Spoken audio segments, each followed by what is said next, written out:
Hi, my name is Justin Day. I am the CEO and co-founder of Cloud Gateway. My history is from a telco background. I come from a telco background. I'm a telco baby. I spent my life in cable and wireless. I wear my heart on my sleeve. But no longer do I do network and network security at a hands-on level. I'm responsible for the business and business growth here. And I'm lucky enough that my co-founder, Neil Briscoe, is responsible for all the tech.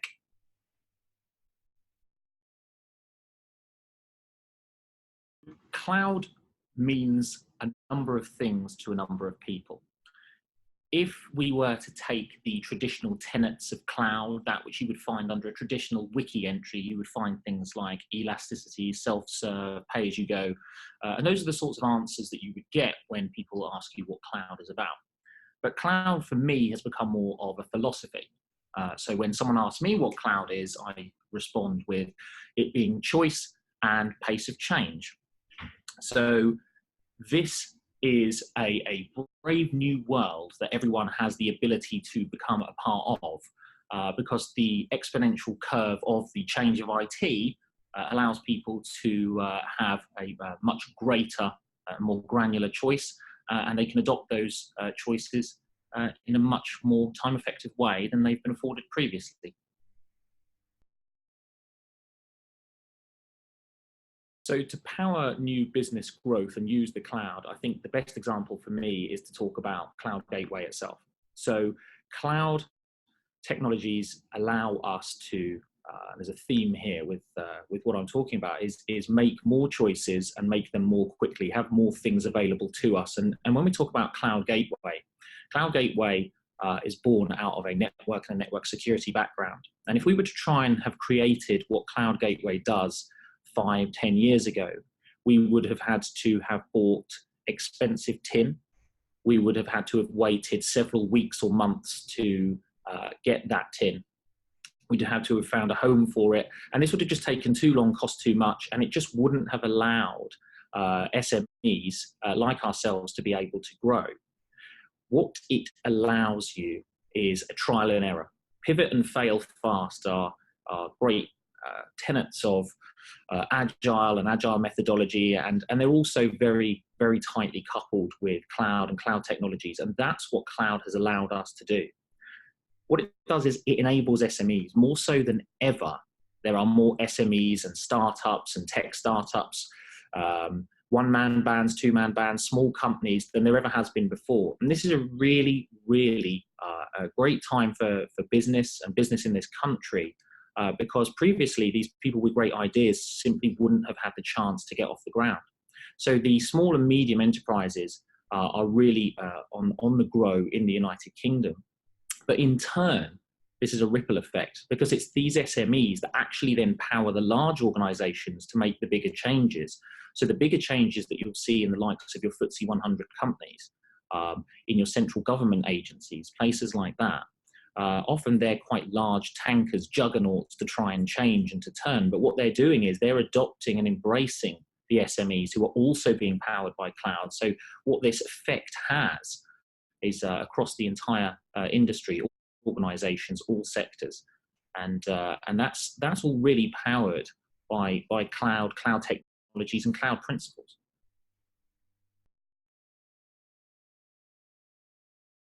So there's always a concern about data and personal information in the cloud. Cloud, whilst it offers many benefits, is also seen as somewhat ghost-like. It's this thing that's almost ethereal. No one can see it, no one can touch it, and because it's not tactile, people fear it. Now, I think what we have to look at there is that all of the larger companies, and in fairness, the medium and small companies that offer cloud services, simply have to offer levels of security to encourage people to consume their services, businesses to consume their services. It's not in their interest to have a breach or anything like that, because it would affect their integrity.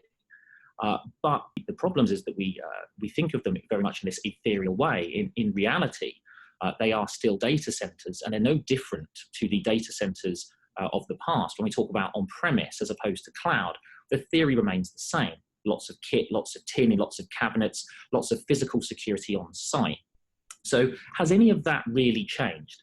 I don't think it has. So I think it's as safe as it has been, data and personal information in that area. But the problem that cloud brings is that there are a lot of people who, again, with a cloud philosophy, put their eggs in a basket that the likes of the major providers do the security for them. People are more comfortable in taking additional risk sometimes when they don't necessarily have a true grasp of what is going on. And it's that part and that point that I would say are a no, the data is not safe, because these companies will encourage you to work with them to build a cyber policy, to enact upon that policy. There are still things to do with using the tools in the ecosystem to make sure that your data remains safe. I think one of the key problems that we see, and this is more of a technical answer, anyone familiar with NSGs? Those are network security groups. They are prevalent in all of the major cloud providers. To someone like myself, anyone that comes from a network security background, they aren't really security at all. And to be fair to the major providers, they don't push them forward as an alternative to security, but we see time and time again where they're seen as let's say, a reason that a company can consider itself secure in order to move forward with projects and programs and continue forward. But they are only a small cog in the greater security machine. So I think the key is, yes, we should put trust into these major cloud providers, but there is still a lot of work to do from all areas.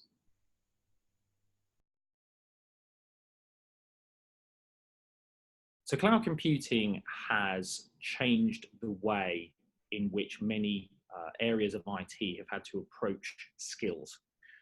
So networks and network security have always used versions of code, versions of iOS on pieces of tin, but they have been seen very different. The world of infrastructure has been seen as very different to the world of software.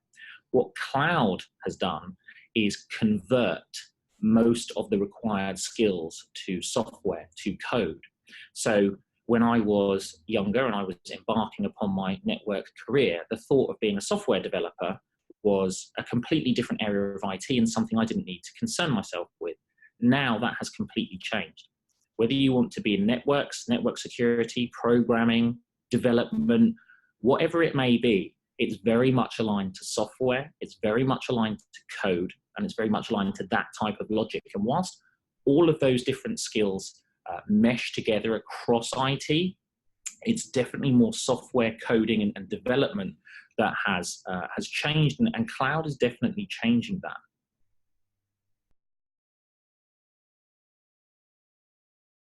Organizations need to embrace cloud, and I think in 2019, we've now gone through an early adoption stage where most organizations are quite heavily bedded into cloud.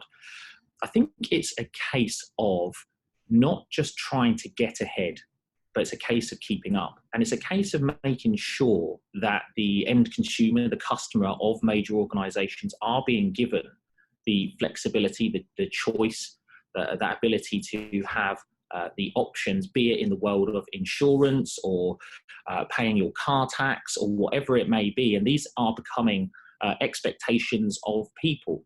Things are changing. All of these little things are now desires of the consumer. And from a business point of view, if the next competitor along in your business space is doing something, then you're going to find yourself far behind in a hurry. And because cloud does offer that choice, does offer that pace of change, we're going to see a very significant race between the major companies that we know. What we also will see are things like challengers. So one of the spaces that's most known with the word challenger is banks, challenger banks. Obviously, banks came in for a bit of a hiding over the last decade. And the reality is that using the unfortunate term millennials, but as people are growing up and they grow up with different technologies, different risk profiles, different concerns and considerations, people are more than happy to use a non-established company, a small medium enterprise, even when they're putting their salary, their paycheck into there. So the challenger banks, and it should be considered very seriously, could very easily over the next few years wipe some of the major established organizations off the face of the map if they're not prepared to change and not prepared to keep up. So it's something that's not just a case that these organizations have to because it's useful or they can save some money. If they don't, they simply won't exist.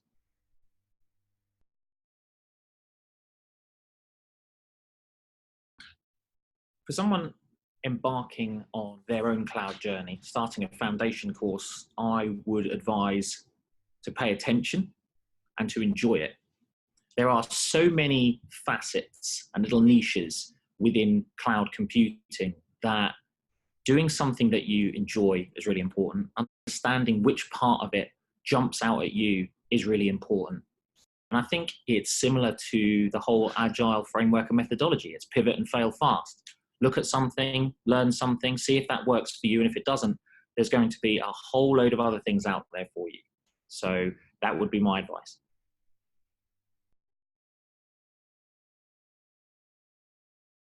Multi-cloud is changing the way organizations embrace what they have already started embracing, which is cloud and cloud technologies.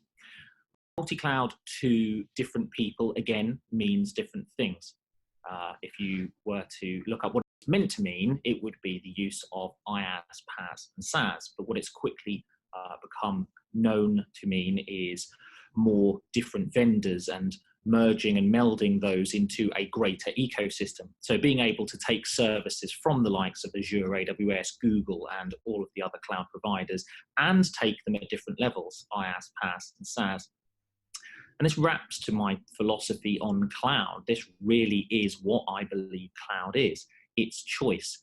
It's not locking yourself into a single vendor, into a single incumbent, whether you see that incumbent as a hardware provider or managed service provider or cloud provider is almost irrelevant. It's allowing you to make that decision, to give you that choice.